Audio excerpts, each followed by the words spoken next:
حاتي بزحول أمنا يسمعني كابز العالم بيتي سقاي سعيروني ما سيلون نيرو شحمت لقني شحمت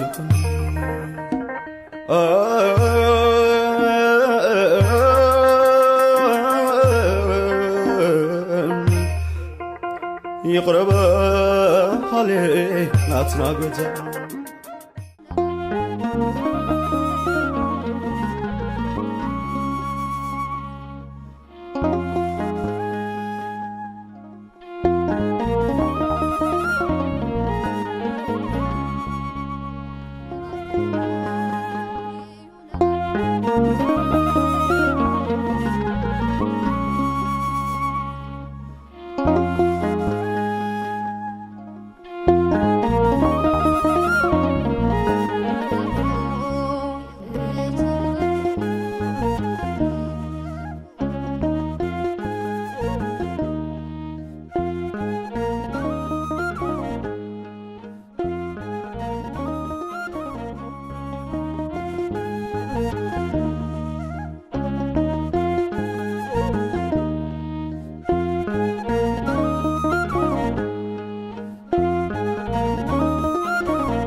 نملا سعبتي امنات كريستنا انكوا عن فرهانه تنساي بسلام ابصحكم ابصحنا نابنا بمخنيات ازبعال دما غاش اي حزلكم قريبه زلاخو غاشانا دما هيمانوتاوي ترغامي بعال فاسيغان كالوتن انت يمكن بلومينا ابزي عدنا يوم زلنامو ابا فلما ازي اذا مسكن انكوا عدما ابصحهم نا كريستنا هيمانوت تقتلت مخنا ودغاوش زلنا كلنا እግዚአብሔር በመሕረቱ በቸርነቱ ሓልዩና ወዚ ስለዘብጽሐና ወድሚኡ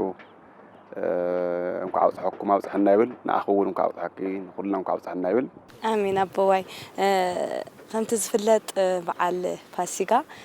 ዝተፈላለዩ ሃይማኖታዊ ስርዓት እዩ ዝኽበር ኣብ ቤተ ክርስቲያን ሞ እሱና ለዓልና ትርጓሚ ኢታዩና በልና ጻንሒት ከነካይድና በዓብይ ጾም ደሞ ክንጀምር ዓብይ ጾም ንምንታይ እዩ ተባሂሉ ንምንታይ እዩ ድማ ዝጽወም ዝብል ብኡዶን ጀምር ወጽበው እዩ ሕቶ ጽበው ሕቶ ዓብይ ጾም ክንብል ተለና ግዜ መጀመሪያ ክሻዕ ሆሳዕና ንሪኦም መዓልቲ ሸሞንተ ሰንበት እንሆና ዓብይ ጾም ይበሃል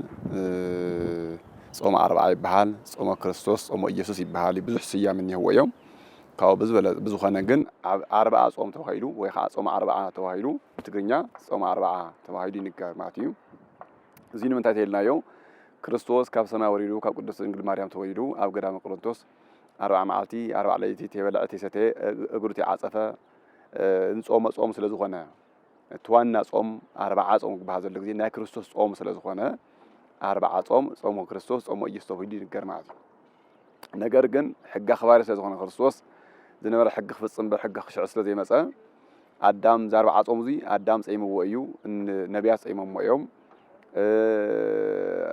ሐዋርያቱም ጸይሞሞ እዮም በዘመነ ነቢያቱም ተጸይሙ እዩ ነገር ግን እግዚአብሔር 40 መዓልቲ ንምንታይ ጾመ ተይልና ሓደ ኣዳም 40 መዓልቲ ጸይሙ ስለዝነበረ ንኡ ንምስተዋ ዝኣክል ካልኣይ ከዓ ኣዳም ተስፋ ካብ ውሉድ ወልካ ተወሊድካ ከድሕነካ እየ ዝብል ቃል ዝረኸቦ 40 መዓልቲ ጸይሙ ን40 መዓልቲ ስዋይኣት እዩ ባሕሪ ኣዳም ካብኡ ግን ኣብ 37 መዓልቲ ሰይጣን ኣስሒቱ ካብቱ ዝነበረ ስዋይ ኣውፂዎ እንደገና ከዓ 3 መዓልቲ ወሲኹ ስዋይ ኣትዩ እግዚአብሔር ካብ ውልድካ መጺኸ ካብ ውላድካ መጺኤ ካልሕነካ ኢልዎ ስለዝነበረ እግዚአብሔር ስዋይ 40 መዓልቲ ስዋይ ሒዙ ኣብ 40 መዓልቲ ስዋይ ተስፋ ረኺቡ ማለት እዩ ካብ ውላድካ ረኺበ ካልሕነካ እየ ዝብል ተስፋ ረኺቡ ኣዳም ማለት እዩ ሓደ ጾም እዚ ካልኣይ ንምንታይ 40 መዓልቲ ክርስቶስ ጾይሙ ንምንታይ 30 ዘይኾነ ንምንታይ 50 ዘይኾነ ተይልና 40 መዓልቲ ጾመሉ ክርስቶስ ኣዳም ብ40 መዓልቱ ዝተሃወ ጸጋ ናይ ገነት ክብሪ ጸጋ ዝተሃወ ብ40 መዓልቱ ስለዛውሰደ ስለዚ ናይ ኣዳም ካሕሳ ክብል ምንታን አዳም ከ በ40 መዓልት ዳግመ አዳም ክርስቶስ 40 መዓልት ጾሙልና ማለት እዩ ገዳም ቆሮንቶስ ማለት እዩ ካው ጾም 40 ክንብተልና ግዜ 55 መዓልት ያጠቃላል ደብረ ዘይት 50 ሰንበት እዩ 50 ሰንበት ኮይናንኻ እግዚአብሔር ሰጋሃደ ይመጽእ ወአምላክነ ኢያረምም እሳቲነ ድቅድሜሁ ኢሉ ቅዱስ ዳዊት ነጊርና ስለዚ ደብረ ዘይት ማታይ ማለት እዩ ተራራ ወይ ከዓ ጭንጫ ወይ ከዓ ከረን ይባሃል እግዚአብሔር after ጭንጫ after ከረን ኮይኑ ትምህርት ይብ ነይሩ ያስተምር ነይሩ ዘይት ማለት ከዓ አውድዕ ማለት እዩ አበይት አውድዕ አፍ ዘለዎ አበይት ቆማት አፍ ዘለዎ አግራብ ዘለዎ ቦታ ኮይኑ እግዚአብሔር ትምህርት ይብ ነይሩ እነሆ እግዚአብሔር ክመጽዩ እግዚአብሔር ዓለም ከሕልፋ ከጥቅልላ ሰማይ ከጥቅል ምድር ከሕልፍ ክመጽዩ ናለ ዳግም ምጽአቱ ይናገር ነይሩ እግዚአብሔር አምላክ ደብረ ዘይት ንብሎ ማለት እዩ ታፍቲ ደብረ ዘይት ግን አባዋይ በቁልቲ በቂሉ ይብላዕ እዩሞ እዚ ምስቲ ሃይማኖት ዘተሓዝ ነገር ዶ ይህሉ ይኾን ታይ ማለት ይትርጉሙ ወይስ ባህሊ ዝመጸ እዩ እዚ ናይ ሓደ ሰብ ያው ባህል ለና ክርስቲያን ማለት አለው አላ ትውጥቆ ምባል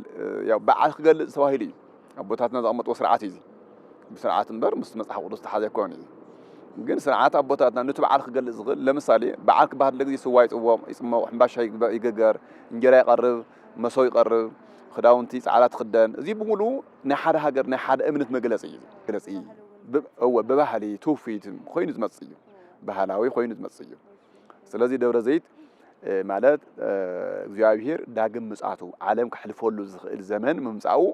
ነጊርዎም እዩ እንዘይውላ አነ ኡቱ ክርስቶስ አነ ክርስቶስ የናወልኩ መጽዩም ግን ወተአቆም ሰው ኩሎም ወተአቆም ሰው ኦክያን ካፍቶም ኹአስባት ተጠንቀቁ አነ ክርስቶስ የናወሉ አምልኮ የውሎም በአፎም ዝናገሩ ከመጽዮም ነገር ግን ተጠንቀቁዎም ይል እግዚአብሔር እንደም ሐዋርያት እንቶም ተከተልቱ ዝነገረሉ ዘማሃረሉ ስለ ዳግም ምጽአቱ ዝነገረሉ ተዛረበሉ ዕለት ይደብረ ዘይት ማለት አዎ ድሕሪ ክልተ ሰሙን እዩ ሓቀይ ድሕሪ ክልተ ሰሙን ድማ ሆሳዕና ኣሎ አዎ ሆሳዕና ማለት አውሽዕና ንሎ አብኢድና አሲርና ነው እጸልይ ወይ ዘንባባ ንሎ በአምሓርኛ ትግርኛ ከዓ ሆሳዕና አውሽዕና ተውይዲ ንገር እዚ ታይቴና ክርስቶስ በአድግ ተጽዒኑ ናብ ቤተ መቅደስ ምውታው ይገልጽና ማለት ልብኽን ሎ ዝበና ምእመናን አቦታት አደታት አብ ዘለና ይሁሉ በደንብ ልብኽን ሎ ይባና እግዚአብሔር ሰማይ ዝፈጠረ ዘርግሐ ምድር ዛጽና ማይ ዛጽና እግዚአብሔር ግን ብዝገርም ነገር ንሕና እንደቅሳት አድግ ንዕቅትያ አድጊ በጣም ያስና ክርስቶስ ግን አፍታ ተናቀት በታተናቀት አድጊ ታይ ኮይኑ ናብ ቤተ መቅደስ ተጽዒኑ አቲ ማለት አባታ ተቆይሉ አቲ ማለት ሕዚ ታይ ማለት እዩ እዚ ክርስቶስ ኃይል ሲኢኑ ስልጣን ሲኢኑ ይኮነን እዩ ዝናዕ አምላክ አይኮን እዩ ያው ሁሉ ዝፈጠረ አምላክ እዩ ሁላው ኢዱ ዘለው አምላክ እዩ ሁላው ኢዱ ዘለው ሁሉ ዝገብር ሁሉ ዝሰርሕ ናይ ሁሉ በዓል ስልጣን እግዚአብሔር እዩ ሰባት ዝፈጥር ሰባት ዝሃንጽ እግዚአብሔር ነገር ግን ካብ ሁሉ መኪናስ ገዲፉስ አውሮፕላን ገዲፉስ በቅሎ ገዲፉስ ፈረስ ገዲፉስ ኣብ አድግ ተጽዒኑ ምእመናን በጣም ዝገርም ነገር ታያሪ እካተይልና ትሕትና ማለት ጽቡቅ ድሕሪ ሆሳዕና ድማ ጽባሕ ሆሳዕና ሕማማት እዩ ዝጀምርሙ ሕማማት ከመን እዩ ሓሚሙ ንምንታይ ሕማማት ተባሂሉ ብኸመይ ዓይነት ስርዓት ከይኽበር ኣብ እዋን ሕማማት ታይ ተግባራት ይኽልከል ብምንታይ ከኽበዓላ ይፍቀርቲ ሃይማኖት እንታይ ይብል ሕዚ ጽቡቅ ሕቶ እዩ ሕማማት ክንብል ተላ ግዜ ካብ ሰኒ ይምር ክሶና ሆሳዕና ድሕሪ ሆሳዕና 12 ሰዓት ድሕሪ 12 ሰዓት يفتي يبهالي زهرف تاي بحالي أي بحالني ما أصير مفتاح يله تاي مالو حمامات تايلنا بحصيرو حمام مني حميمو كريستوس حمام زفوس እግዚአብሔር ደዌ ዛነጽህ እግዚአብሔር አይን ዛብር እግዚአብሔር ነገር ግን حميمونا ማለት ስለዚህ حمامات حموشተ ማዓት ዚያተን ዘመነ ፍዳ የዘስተውሰና ክርስቶስ ተሐመወሉ ክርስቶስ በአይሁድ በእስራኤላውያን ታገሩ ተተሒዙ ተንገላቲዑ ተሰቂሉ ገተገሪፉ እዚ በሙሉ ናይ ክርስቶስ ሕማም ተዋሂሉ ስጋ በስተዋህዶ ዘይሐመም አምላክ حميمونا ማለት ነው ግን ያሐመን እዩ ሞተ በስጋ ወሃይወ በነፍስ ከምዘሎ ቅዱስ ጴጥሮስ حمم ዘይኽል እግዚአብሔር ቅዱስ እግዚአብሔር ቅዱስ ኃያል ቅዱስ ያው ዘይመውት እግዚአብሔር ዘይመውት አምላክ ዘይሐመም አምላክ ነገር ግን حميمو ተዋሂሉ ማለት ነው ምክንያት አይደለ ሕማምና ካርሐቀልና ጥሜትና ሕማምና ካርሐቀልና حميمو ጥሜትና ካርሐቀልና ጠሚው ጽምና ካርሐቀልና ጸሚው ክርስቶስ ማለት እዚ ካብ ሰኑ ጀሚርና ክሻው አርዞኒ ሕማማት ይባል መከራ እናስታውሰሉ አምላክና ዝክረሉ እግዚአብሔር አይሁድ ከምዚ ይገረሙና አለና ሓስወሉ ዘመነ ፍዳ ካርሐቀልና እግዚአብሔር حميمو ሕማም ካብ ጉዱ እዚ حميمو ሰኒታ ይባል ሰኒ በለስ ረገመሉ أنصحه بيت مقدس تهويل يصوع معلتن يوم زم حمشت معلتي نوعاتهم توفي نوعاتهم هيمانتاوي ترجم الناس يامين يوم تحسوني تايت بهال مرجم بلست بهال ويخع أنصحه بيت مقدس ذات ريلو تابلست رجم الله معلتي تبهال تابلست بهال أبلست مريعس لزود قنا بلست رجم الله بلست مالت تايم حاتيات مال حاتيات رجم الله مال ببلست مخنيات نحاتيات رجيموا سولس كعا نحطه معلتي نايحتو معلت نيرو كريستوس زحتو معتي زحتت له معلت نيرو سولس نايحتو معلت توايلو فريساويان ወይ ደግሞ ቤተ አይሁድ ዝባሉ መጽየም ጠይቆም ነይሮ ግን ዮሐንስ ጥምቀትስ ካመ እያ ኸበያ ኢሎም ተሐሪቶም ነይሮ ክርስቶስ እውን ብሕቶ መሪትሎም ዮሐንስ ቅበል ወዶ ወይዱ ብሕቶ ነይሮም ሓቲቶም ዋህ ብሕቶ ካመሪትሎም ናይ ሕቶ معلت ተባይላ ትጥየቅ ትንገረላ ሶሉስ ሮኻ ناشنغو تواهيلو مخري أيهود تفصمرلو تواهيلو ينقر معتي ناي أيهود مخري نصنع اللهم مسيهودا ويخ أيهوداويان كريستوس نخصالوه مخرم عاد وديهم مخرم عاد وديهم سري يميرهم سرس ودي سرس يمير سرس غيرهم زي يخون اللهم روع جن وديهم عادي وديهم تمخرم وديهم فرشنغو يبحال نخصالوه خمي جرام خمس حدوه خمي جرام خمس خورو وزخورو خصالو وزخورو مخر غير فصيمة ماتي تمخرم فصيمة ماتي هذه فرد شنغو يبحال سنبت فرد شنغو حاموس كعا نحدث معلتي بحال حاموس مالت مستير نا حاموس مستر معلتي نا اجرز حصولو هاوريات يوحنس وانجيل معرف 10 سرينا هاوريات نا تحتنا املاك مخانو نا فقر املاك مخانو እግዚአብሔር نتماورت አይደለም انا كحصوكم يدو انا كحصوكم يدو دق مزامرت عندكم صغاتكم كان كحطوكم يلو እግዚአብሔር نتحتنا يمطيو እግዚአብሔር فقر يمطيو فقر يقلصنا حامس صغو معناتي حامس صغو تاين غبرن حنا تا بيت كريستيان بخمي عينت ملكو تخبروا تاي سرعات يساله انا مجمريا حصوت اغري زبحال اولي وي خعا ويني وصل ويني غيرنا تو حلقه بيت كريستيان حل زلو كريستوس وكل حلقه زبحال كريستوس ناي كريستوس وكيل زخونه حلقه لنا نسو تابيت كريستيان وكيلو نكهانات يحصل تم كهانات عندك بتوارن نتم من يحصوا ماتي كهانات يمزحصوا بتحتنا نرايو حصل اغرايو እግዚአብሔር املاك نايدق مزامورت اغر حصبنا ولو نا بتو خفت حلقه جميع خفتو ام حرر جميعك كشعت حتي نمنان نحصولو معالتي كاوقصينا خا قداسي شاوزي سغو ودوم زرعيلو أو يوحنس وانجيل معرف شديش تتايدوم إنه سجاي إنه دمي كاوزي ستيسو كاوزي بلعسو نازل علم هيوت اللوه نازل علم هيوت اللوه نازل علم خبر اللوه كاوزي بلعسو خلا أي تأميني كاوزي بلعسو خلا أي تأمني نجيرنا نجير من هاريات نجير وامي هذي سجو ودمو مستيرنا يسجونا دم مستير إله النزيو حاموس مستير تبهان نه حاموس معلتي نه مستير معلته ولا نجار الله توايلو زنجر زيو سجونا دم مستير سجاوي مستر قرآن زرع اللي مع سير زخون أيوه نا أنت كبر حاموس نايم أعزا نايش شتو مع أعزا تنامي تاكلون شتو مع أعزا طويلين جرا لاجن بحث رجل زمن أوريتن قديف كا زمن حدث خط المخان كزخط المخان مهاريات نايم مستر قرآن زرع اللي مع سير حاموس خنورة لنا دي خاوعة توطونا حنبشنا نوع الحاموس نمنتعين أنا تيلنا سرعة يزي توفيتيو سرعة ونيو نمنتعين أنا تيلنا تو حنبشا سجوني يوكل تطوطوا عدم يوكل مالتي بوزي مسالي سمعت حاموس يخوروا مالتي كاو حاموس تقو عرب سقلت الله عرب سقلت كعني هنا عرب سقلت كعبوري مالتي إساياس تنيت إساياس معرف 4 شعات تايلنا حريت معالتي هو زي أس حريت معالتي يلو نجيرنا مالتي عزي أقدم بنبيات تايلنا حريت معالتي قدس معالتي سبات كنحنا زخولو يلو معالتي نجيرنا يو همزو لا تحمس حدثات زمان أوريتن ناودنا زمان حدث نقبل معالتي زخون حمس عارف خا نامو ودعتا قدس جيتا እግዚአብሔር አመስቀል ተሰቂሉ ስጉና ደሙ ስጉ ዝቆረሱ ማዓልቲ እና ነታ ማዓልቲ እዚኣ ቅድስት ማዓልቲ እያ ብርሃን ማዓልቲ እያ እውን ጸልማት ማዓልቲ እያ እውን ክልተ ነገር ነዋ ጥዕምት ማዓልቲ እያ ምራ ማዓልቲ እያ ጥዕምት ማለት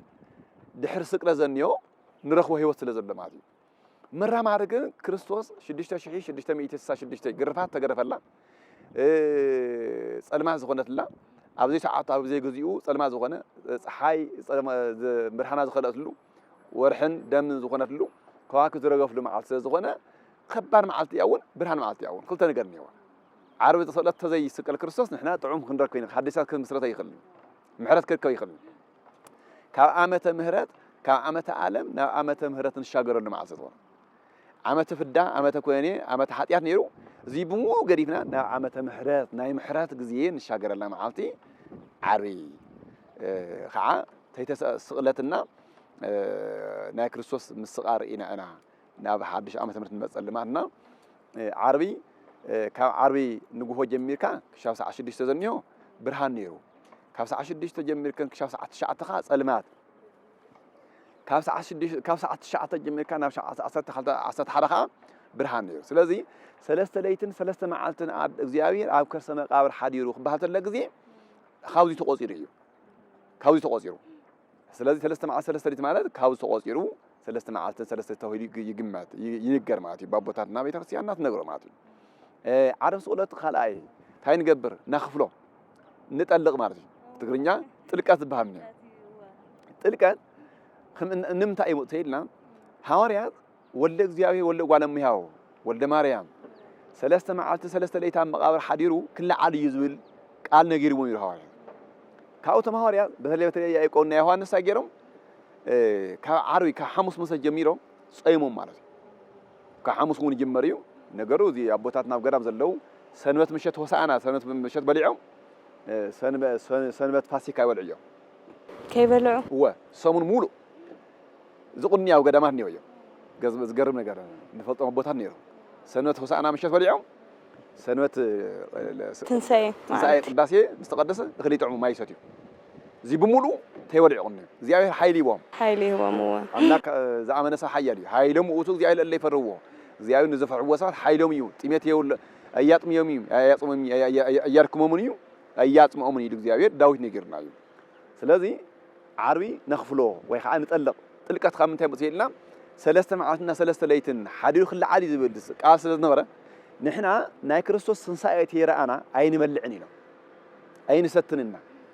ናይ ክርስቶስ ትንሳኤ ተይረኣና ተሰማዕና ክንበልዕ ክንሰቲ ኣይንኽእልና ኢሎም ሐዋርያት ጸይሞም ማለት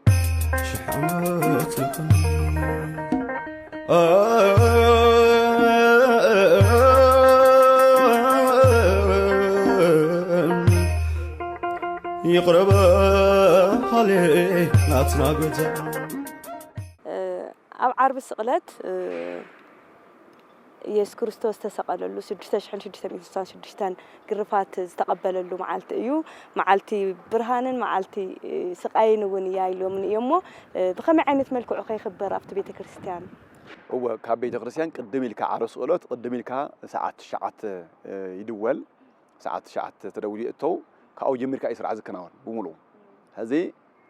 ዓርቢ ፍልይ ብዝበለ መንገዲ ምእመናንን ኣቦታትን ማንም ዓርቢ ስቕለት ማንም ኣብ ገድኡ ዝውዕ ሰብ የለን ኩሉ ኣብ ቤተ ክርስቲያን ዝውዕል ኣብ ቀረብኡ ቤተ ክርስቲያን እናኸደ እናሰገደ ችላላይሶን ክላላይሶን እናበለ ኤሎሄ እናበለ ይውዕል አቤቱ ኣምላክ ወይ መሓረና አቤቱ ዘይትሞት ኣምላክስ ዘይትስቀል ኣምላክ ተሰቂልካ እንተሰቀሉ ሰባት ታድሕነ እግዚአብሔር ተሰቂልካ እናበልና እናሰገድና እናጸለና ናይ ኣምልኾ ስግደት እናሰገድና ንውዕል ማለት እዩ ሕዚ ሰብ ኩሉ ክርስትና ህይወት ዘሎ ካብ ንእሽቶ ክሳብ ዓብይ ዓርቢ ስቕለት ኣብ ቤተ ክርስቲያን ዝወዓል ኣብ መጨረሻ ከዓ ጥብጠባ ዝበሃል ብኣውሊዕ ቆፅሊ ጌርካ ይጥብጠብ ማታይ ማለት እዩ ምሕረት ንምርኣይ እዩ ጥብጠባ ክንጥጥና ግዜ 12 ግዜ ኣቡነ ሰማያት ድገም 41 ግዜ ክላላሶ ይበል 40 ግዜ ስገድ እናበልና እናበሉ ካህናት ኣቦታትና ነቱ ምእመናን ምሸት ድሕር ቱ ስርዓት ኣጋ መስተወድአ ንምእመናን 41 ግዜ ችላላይሶን 41 ግዜ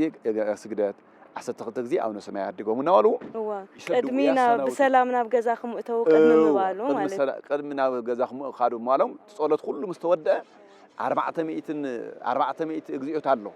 እዚ መስተወድአ እግዚኦታ መስተወድአ እዚ ብሙሉ መስተጠናቀ ብመወዳእታ ነተመመና ብምንታይ ያስተናውትዎም ብቆጽሊ ኣውሊዕና ገበሩ እናጠብጠቡ 41 ግዜ ክላላይሶን 41 ግዜ ስግደት 12 ግዜ ኣቡነ ሰማያት ድገም እናበሉ ይሰድዎም ስለዚህ አይማቲ አቤቱ ይቅርበን ኃጢአትና ነበረሻው ጊዜ በሙሉ ዘይፍለጥ ነበር ኃጢአት ስራህና ኃጢአት ሁሉ ቀንጥጠልና አርሐቀልና ሕጸበልና አውግደና እናወሉ ናውሉ ይሰግዱ ይጽልዩ ማለት እዩ እዋ ብድሕሪ ዓርብ ስቅለት ድማ ቀዳም ስዑር ኢና ንረከብሞ ቀዳም ስዑር ቅዳሴ ይመስለኒ ክርምኑ እዮም አባ ቅዳሴ ሳልጥ ይመስለኒ ቀዳም ስዑር እዋ ካልኣይ ከዓ ካብቲ ሽሙ ክንልዓልሞ ቀዳም ስዑር ታዩ ስጋዲ ዝብላዕ ኮይኑ ቀዳም ስዑር ተባሂሉ ወይስ ቀዳም ድያ ተሳዒራ ሃይማኖት ታይ ይብል ጽቡቅ ብጣዕሚ ጽቡቅ ህቶ ቀዳም ስዑር ትባሃለሉ መዓልቲ ቀዳም እና ሰንበት አይንጸውምና ቀዳም ስዑር ዝበሃል ቀዳም ዓመት ሙሉ ሓንቲ ቀዳም ኢና ንስዕር ቀዳማት አይንጸውምና ስጋ ይንበልዕና እንበር ንጉሆና ንበልዕ ድሕሪ ቅዳሴ መልሲ ትበልዕ ጾም ይፍቀድም ይቀዳም ንምንታይ ዳ ቀዳም ስዑር ተባሂሉ ቀዳም ስዑር እዚኣ ጾም ስለሰዓርና ቀዳም ስዑር ተባሂላ بصوم سلسة سعرت يا قدام سعر تباهيلا بصوم سلسة سعرت نبر سجا سلسة لا يكون تريا بصوم زيت لما ده صوم صيومنا تنخالت قدامات بمول عامت بمولو نبلع نيرنا نعاقن صيومنا الله سلسة تاي تباهيلا قدام سعر تباهيلا سلسة صومنا بصوم سلسة سعرت صوم قدام سعر لنا نجينا كافتنا حواتها تفلياس صيومنا ياسا ጽቡቕ አቦዋይ ጽቡቕ ጸንሒትና ነከይ ዘለና ጽቡቕ አስተምሮዮም ንመእመናን ዘመሓላልፉ ዘሎሞ ቀዳም ስዑር ምሸት ናብ ፋሲጋ ዘወግሕ እዩ ትንሳኤ ንቕበለሉ እሞ ካብቲ ሽምዶ ክንልዓል ንምንታይ እዩ ፋሲጋ ተባሂሉ ንምንታይ እዩ ትንሳኤ ተባሂሉ እሱ ነልዕልሞ እግረ መንገድና እውን ቤተ ክርስቲያን ተዋህዶ ኦርቶዶክስ እዚ በዓል በከመይ ዓይነት መልክዕ እያ ተኽብሮ ፋሲካ ንዓና ንክርስቲያን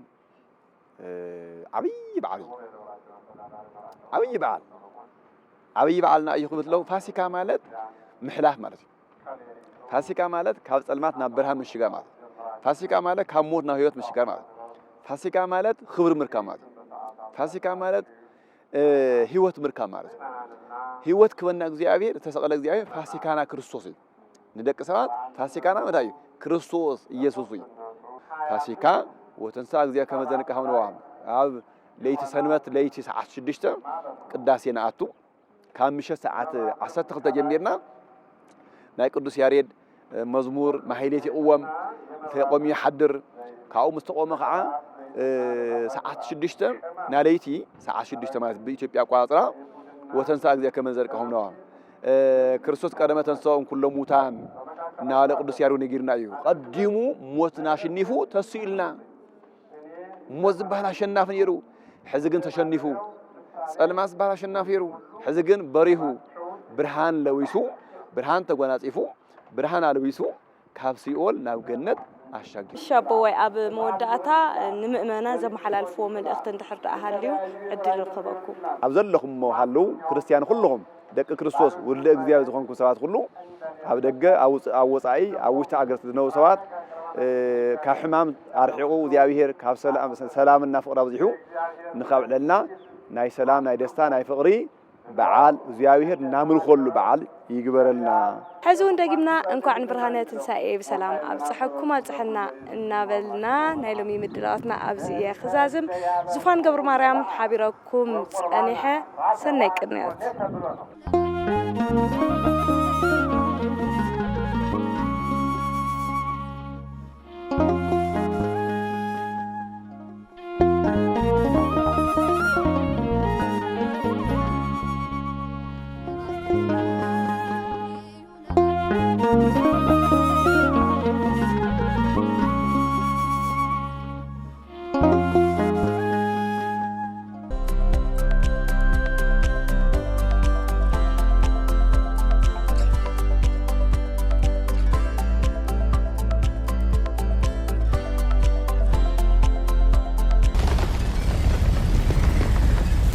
ኃጢአተይ በዚሑ ለመና ይስምዐኒ ካብ ዘለዓለም ቤተይ ስጋይ ስዒሮኒ መሲሉኒ ነይሩ ሽሕ ዓመት ልቕኒ ሽሕ ዓመት ልቕኒ